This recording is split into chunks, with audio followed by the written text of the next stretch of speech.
chocolat, le fait est qu'une vie saine avec de bons aliments comme le chocolat peut favoriser que les gens vivent plus vieux. Ça fait partie de la vie saine et des bons aliments. Dire que le chocolat fait vivre plus vieux, je ne peux pas vous garantir que Jeanne Calment était la hautaine du monde en mangeant du chocolat. Mais si c'était vrai, je serais ravi. Et je mangerais le chocolat dès demain. Il y a beaucoup de questions qui arrivent pour vous. Questions par SMS 51515, par internet france3.fr. N'hésitez pas si vous avez envie d'intervenir. On est là en direct l'après-midi avec vous. Vous nous laissez votre numéro de téléphone et on vous rappelle et on vous propose d'intervenir. Je voudrais savoir avec certitude si le chocolat fait grossir ou ne fait pas grossir. Je suis une fanat de chocolat et m'en passer est un cauchemar et difficile. Est-ce que ça fait grossir? C'est quand même très calorique. Bien sûr. En médecine, vous savez, on ne peut pas vous dire oui ou non. On est toujours très très nuancé parce que la médecine n'est pas une science exacte, c'est un art. Attention, ça dépend, c'est interdit ici. Non, mais je vous dis non. Mais on va être prudent. Mais on ne peut pas. Si 1 et 1 ça fait 2 en mathématiques, 1 et en médecine ça peut faire 4. Oui. Même 4 chocolats sur vous a peut-être un effet, sur monsieur 10 effets, sur monsieur. Mais moi je vous le dis, il fait grossir. Si Alors, j'en mange le chocolat ne fait pas grossir, c'est évident. S'il est utilisé comme un aliment normal, c'est un phytonutriment, ça vient des plantes, donc c'est déjà bon. Ce sont des graisses naturelles, végétales que les médecins préfèrent aux graisses animales, donc c'est déjà bon. Alors le chocolat fait grossir, bien sûr. Si vous mangez que du chocolat, vous mangez trop comme tout aliment, quel qu'il soit, on prendra du poids. Mais le chocolat, plutôt le chocolat noir, vous en avez beaucoup parlé, très riche en cacao et sans trop de crème. Ce chocolat noir, mangé à bon escient et au bon moment, est excellent. C'est l'ami, c'est le plaisir minceur. On l'a dit, donc. Je dis non, le chocolat bien utilisé, bien mangé, c'est un aliment. Au bon moment? Ah, le bon moment. Alors ça, c'est le médecin qui parle, pas les esthètes, pas les spécialistes. On ne doit pas grignoter toute la journée. Si on veut éviter de grossir, que ce soit que le chocolat ou n'importe quel autre aliment, ne grignotez pas. Donc le chocolat, pour moi, doit être mangé au repas. C'est lors des repas qu'il sera... Ah, quand même avec les repas? On arrive, j'explique. Il y a certaines heures, disons. Et le repas peut être un chocolat. Il peut très bien faire un bon chocolat chaud, c'est mon repas. Il y a, disons, des moments où les aliments et les nutriments sont mieux absorbés par le corps que d'autres. Et quand on grossit, c'est qu'on absorbe mal, ou qu'on stocke, et qu'on n'élimine pas. Donc pour moi, le chocolat, même plaisir, est excellent le matin. Un chocolat chaud, même pour l'hiver, c'est excellent. D'ailleurs, c'est ce que je fais, même en été. Le chocolat est excellent comme aliment plaisir aux 4 heures. Le meilleur goûter de la terre pour les enfants aura toujours été le chocolat. Et un morceau de pain et du chocolat, c'est le meilleur goûter. Et ça, personne ne viendra me contredire. Donc voilà les moments où le chocolat est bon. Mais certains de mes patients m'ont dit qu'un petit carré de chocolat après le déjeuner de midi pour terminer sur une note sucrée était bon. Alors, moi je dis, le chocolat se mange au repas. Et au moment où on en a besoin. Donc le matin, le goûter, c'est excellent. Après, bien sûr, ne le grignotez pas. Mais on peut manger le chocolat, pourquoi pas à midi, après tout. Pour avoir quand même un ordre d'idée. Qui empêcherait quelqu'un de manger à midi une tarte au chocolat comme repas? Ça serait même excellemment bien. Pour quand même se faire une petite idée, aux 100 grammes, combien de calories? 500 et quelques, 550 calories. Mais c'est pas grave, justement. C'est très énergétique. Donc un peu de chocolat peut amener un quart des calories dont a besoin une femme. C'est déjà pas mal. Perico Légas. C'est la parole de saint Homme, franchement. Alors là, écoutez, monsieur, je suis heureux d'être à côté de vous. Forcément, il apporte de l'eau à votre moulin. Me ravit. C'est là où le pourcentage du cacao intervient, parce qu'on accuse le chocolat. Non, c'est la matière grasse, donc le beurre et la graisse et le sucre qui font grossir. C'est pas le cacao lui-même. Donc plus on prend un chocolat au pourcentage élevé de cacao, moins on a de choses de grossir, de risque de grossir. Et plus on peut en manger. Et plus on peut en manger. Et plus on a les propriétés, parce que les propriétés médicinales ne sont pas dans le beurre de cacao ou dans le sucre, elles sont dans le cacao lui-même. Question très importante, on dit toujours, oh là là, j'ai crise de foie. Est-ce qu'on peut avoir une crise de foie si on mange du chocolat? Non. Moi, plus j'en mange et mieux ça va, nous dit Sophie, moi aussi. Écoutez, je crois que Sophie a raison. Le mot crise de foie, en fait, n'existe pas. La crise de foie, Nous, on dit plutôt dyspepsie. C'est quoi une crise de foie? On a mal au cœur, on a envie de vomir, on a, je sais pas, le teint un peu blafard. Bon, le chocolat, non, il est bien métabolisé, il n'est pas si gras que ça, à part le beurre de cacao que monsieur connaît mieux que moi, qui sont des bonnes graisses finalement, c'est des graisses qui vont être très bien dites sur l'acide stéarique, qui donnent du bon cholestérol. Donc, non, la crise de foie, le chocolat, bien sûr, si on mange 15 tablettes en 1 heure, je pense que... On va pas être bien. Voilà. Mais le chocolat, pour moi, en tant que médecin, et j'ai 32 ans de médecine, donc je peux dire, pour moi, le chocolat ne donne pas de crise de foie. Je ne serais pas d'accord avec cette affirmation. Bachir vous demande si il est déconseillé pour les diabétiques. Très bonne question. Le chocolat très cacaoté, dont a parlé M. Légas, n'a pas trop de sucre. Un diabétique bien équilibré a le droit au chocolat, puisque le chocolat contient certes du saccharose, mais contient aussi beaucoup de graisse.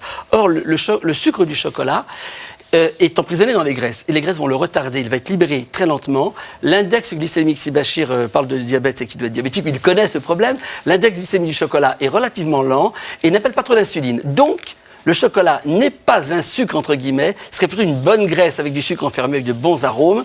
Le chocolat est possible chez le diabétique.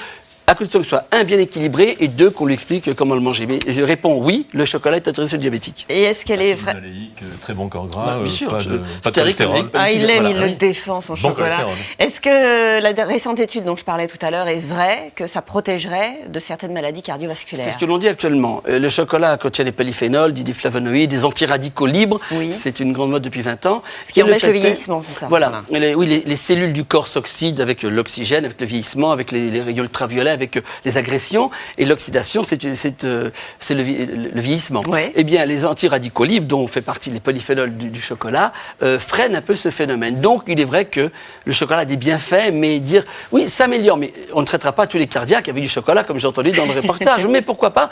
Disons qu'ils ont le droit de manger. Au contraire, voilà, on ne va plus leur interdire en disant c'est pas bon, c'est pas vrai, c'est bon, mais ce n'est pas encore un médicament. Mais par contre, des effets bénéfiques, oui. Bon, ben voilà, Les Aztèques déjà. le buvaient comme tel. Oui. Alors très amer, c'est une question de goût et de culture, mais c'est ça qui est bon. Ce que je regrette, c'est qu'on ne parle toujours que du chocolat à croquer. Et docteur, vous avez bien signifié qu'il y avait aussi un autre moyen de le déguster, qui est le chocolat liquide. Et c'est là, à mon avis, et Christian Constant sera peut-être pas d'accord, c'est là où je perçois les plus fines subtilités aromatiques et gustatives du chocolat quand il est liquide.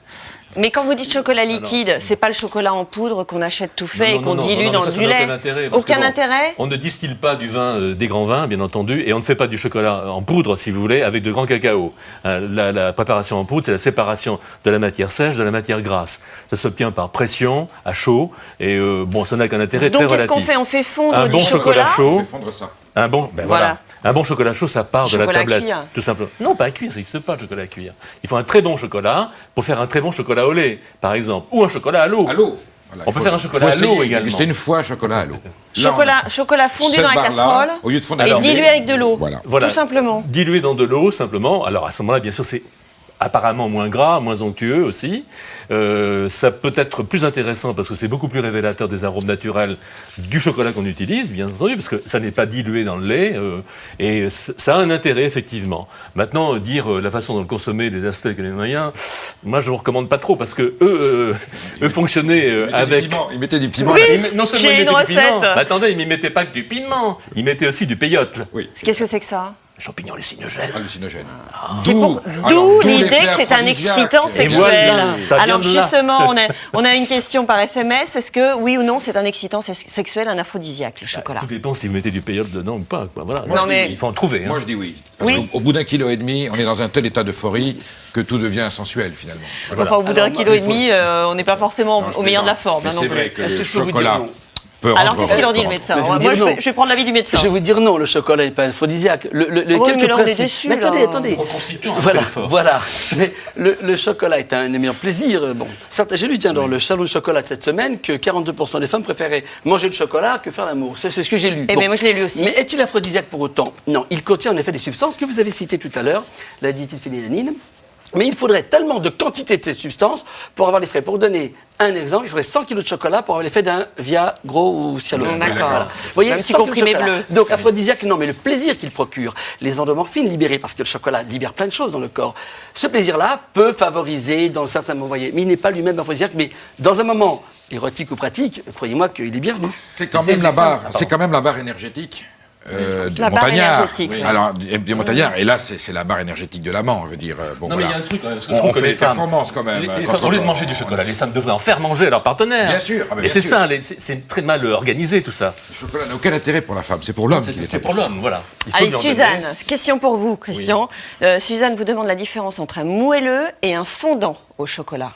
Alors, ce sont des appellations assez fantaisistes, ça correspond à rien, si vous voulez, en pratique. Bon, aujourd'hui, on appelle fondant au chocolat, moelleux au chocolat, des préparations faites par des cuisiniers qui tous ne sont pas d'ailleurs d'accord sur la préparation elle-même. Ouais. Moi, je ne sais pas très bien ce que ça veut dire, parce que ce ne sont pas des noms techniques, si vous voulez, dont je peux difficilement répondre à cette question. Allez, on oublie la technique. Comment est-ce qu'on réussit à tous les coups son gâteau Alors, au chocolat? Il y a Un des truc gâteaux qu'on simple. appelle des mi-cuits, par exemple, qui sont des gâteaux qui, vu leur teneur en cacao également, ne se cuisent qu'à l'extérieur, on va Oui. dire, dans un four très chaud. Ce qui permet d'avoir à l'intérieur un produit qui est encore liquide, alors qu'extérieurement, bien sûr, on a un gâteau. Et qu'est-ce qu'on a mis Je donne dedans des recettes comme ça dans un de mes livres, vous les Oui, trouverez alors, sans aucune Ça, on va difficulté, les bien mettre sur entendu. Internet, mais Voilà. dites-nous quand même qu'on ait le temps de noter hein, si on veut le faire Alors ce soir. simplement, bon, Petite c'est une recette. technique de cuisson qui permet d'avoir les deux consistances, Oui. c'est-à-dire liquide à l'intérieur, un peu plus solide à l'extérieur. Bon voilà, alors ça c'est un peu les mi-cuits. C'est quoi? C'est cacao en poudre? Alors dans la recette, oui, il y a différentes recettes, mais dans la recette essentielle, il n'y a pas cacao en poudre, il y a chocolat, il y a un petit peu de farine ou de poudre d'amande, parce que bien souvent, on va remplacer la farine par de la farine d'amande, c'est-à-dire la poudre d'amande simplement, et on va obtenir des résultats vraiment merveilleux. Ça aura beaucoup plus d'intérêt. J'ai fait les recettes de Christian Constant, c'est sublime. Allez, on vous met tout ça sur France3.fr, bien sûr. Avez-vous des astuces pour rendre ma mousse au chocolat moins compacte et plus onctueuse? Alors, c'est vrai que la mousse, une fois sur deux, quand on plante la cuillère, elle est tellement compacte qu'on ne peut pas la mettre, ou alors c'est l'inverse, elle est tellement molle qu'elle ne tient pas, la cuillère. Il y a deux façons de la rendre légère, si vous voulez, c'est que ou vous incorporez des blancs d'œufs en neige, et c'est des blancs d'œufs crus, et ça, c'est pas très bon, ou alors, si vous la faites pour la manger assez rapidement, bon, il faut monter de la chantilly, enfin de la crème fouettée. Bon, si vous incorporez la crème fouettée, automatiquement, vous aurez quelque chose qui sera beaucoup plus délicat, beaucoup plus léger. Mais si vous la faites trop longtemps à l'avance, là, vous allez rejoindre la préparation qu'on appelle ganache. Oui. C'est-à-dire que vous allez casser un peu votre truc. Mais l'idée, c'est ça. L'idée, c'est de partir d'une crème fouettée au lieu de partir de blanc de cru monté. Voilà. Bon, ça va être Noël. Ça dépend des Pascaline. goûts. Il y a des gens qui l'aiment un petit peu plus molle, d'autres Oui. un petit peu Bon, plus voilà. Pascaline demande si vous pouvez donner la recette des truffes en chocolat, ça va être Noël. Alors, c'est vrai que... c'est absolument basique et je vais vous dire, c'est extrêmement simple. C'est 2 fois plus de chocolat que de crème. Point final. Donc, du chocolat fondu. Voilà. Alors le chocolat, non pas forcément. Bon, vous pouvez le couper en tout petits morceaux, le mettre dans un récipient. À côté de ça, vous faites bouillir votre crème dessus. Vous la versez toute bouillante par-dessus. Vous remuez pour que ça fonde et ça se mélange de façon tout à fait homogène. Il faut surtout jamais remettre ça sur le feu, que ce soit d'ailleurs une flamme ou une plaque. Si vous voulez vraiment réchauffer, il faut mettre ça au bain-marie. Mais la recette est celle-ci. 2 fois plus de chocolat que de crème. 200%. C'est pas compliqué. 200% de chocolat. Voilà. Voilà, Et là, le médecin Alors, vous pouvez doser hurle un peu. et dit attention, pas trop, pas trop, pas trop. Voilà, pas trop. On peut manger des. Voilà, on en mange moins. Et puis les crèmes sur ces produits encore naturels, c'est bon, je veux dire. Tout est bon avec On modération. sait se tenir quand même dans le chocolat, on n'est pas obligé de se lâcher tout de Non, suite. je suis pas tout à fait d'accord là. On est quand même dans l'impulsion, dans la compulsion. Non, on a du mal à se tenir sur le C'est chocolat. vrai, quand on commence une plaquette, parfois elle y passe. Oui, c'est sûr. interrogez tout le monde, on a tous le même problème par rapport au chocolat. C'est-à-dire qu'on met le nez dedans, c'est difficile de s'en sortir. C'était Comment dosé vous- autrefois. Hein. Oui. Tu- Ici, voilà, j'ai Voilà. ma plaquette de chocolat donc de Bayonne, histoire de, si on a le temps, on racontera pourquoi Bayonne. Et c'était en 7 plaques parce qu'il y avait la bille de chocolat par jour. Voilà. En Il y a petits 7 morceaux. barres, oui. 7 barres. Ah, ça, c'est bien dosé. À partir de quel âge peut-on donner du chocolat à un enfant et sous quelle forme? C'est signé Nounou. Vous allez dire au berceau, vous? Moi, ma petite filleule qui s'appelle Valérie, d'ailleurs, qui est un prénom charmant, comme vous le savez, moi, je l'ai éduquée tout de suite au chocolat. Elle a petite quantité, évidemment. Je ne lui faisais pas manger une tablette quand elle avait 3 mois. Mais très peu, tout doucement, pour qu'elle ait un goût formé déjà à ce qui est bon. Les deux, Perico, premiers sourires élevé au chocolat. les 2 premiers sourires de ma fille et de mon fils, 14 et 10 mois, ça a été un petit doigt de chocolat liquide sur le bord de la lèvre, mais très tôt, hein, à 5-6 mois, et ça a été à chaque fois le premier sourire. Est-ce que sérieusement, il y a une contre-indication? Il y a des risques d'allergie ou pas quand Alors, ils sont les bébés? allergies, non. Le chocolat lui-même, le cacao, donne rarement d'allergie. Je crois qu'il n'y a même pas 0,1% d'allergie à cause du chocolat ou du cacao. Par contre, les composants qui rentrent dedans, quand il est travaillé, les cimes de soja, les autres protéines, peuvent être allergisantes. Dans ces cas-là, oui, mais le chocolat lui-même n'est pas très allergisant. C'est vraiment dans l'échelle de l'allergie, on est à 1%. Donc, allergie, pas trop. Alors, allergie disait crise de foie, disait boutons, disait acné. Tout ça, maintenant, heureusement qu'on dit non. Moi, quand j'étais jeune, le chocolat donnait des boutons, c'est pas vrai. De En tant que l'urticaire, médecin. on disait, oui. Ah, l'allergie, l'urticaire est une allergie. Dans ces cas-là, oui, c'est un des composants du chocolat.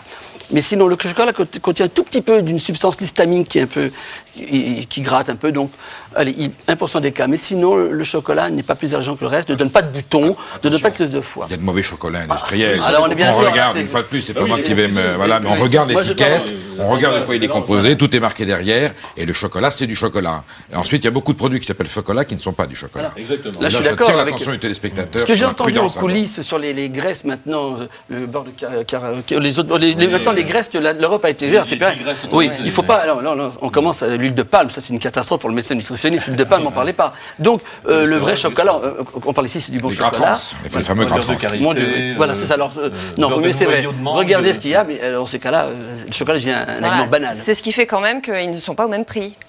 Bien Il sûr. y a une énorme différence de prix. Oui, mais idem pour les fromages, pour les vins, pour toutes les choses. Est-ce qu'on peut en consommer un petit peu moins, mais meilleur, que de se gaver de faux produits qui sont nocifs pour la santé. C'est le message de c'est à la carte, je dirais, le principal message. Chris vous demande, ça va être plutôt pour vous, parce que s'il vaut mieux boire du chocolat ou du café au petit déjeuner, après c'est chacun fait comme il veut en fonction de son plaisir, mais bien sûr. diététiquement parlant et pour passer la journée en forme. Alors, pour moi, il devrait mieux prendre du chocolat parce que la théobromine, vous en avez parlé, la théobromine est plus stimulante alors que la caféine du café est plus excitante. Donc un bon ça aurait chocolat... les mêmes vertus que le café, mais sans l'excitant, sans les travers. Exactement, c'est ça. La théobromine et la caféine sont à peu près similaires. Une est stimulante, l'autre excitante. Je crois que la différence, le français est une langue assez riche. Donc, un café, tout le monde prend du café pour tenir le coup. Le chocolat permet lui de tenir plus longtemps. En plus, le plaisir. Je veux dire, en tant que médecin, bon, nutritionniste, j'aime pas le mot, mais je suis médecin depuis 32 ans. Je prends un chocolat chaud depuis que maman me le donnait. Et je prends tous mes petits déjeuners du matin, c'est un chocolat chaud. C'est votre côté grand enfant le matin. Mais non, c'est très bon. C'est les excellent.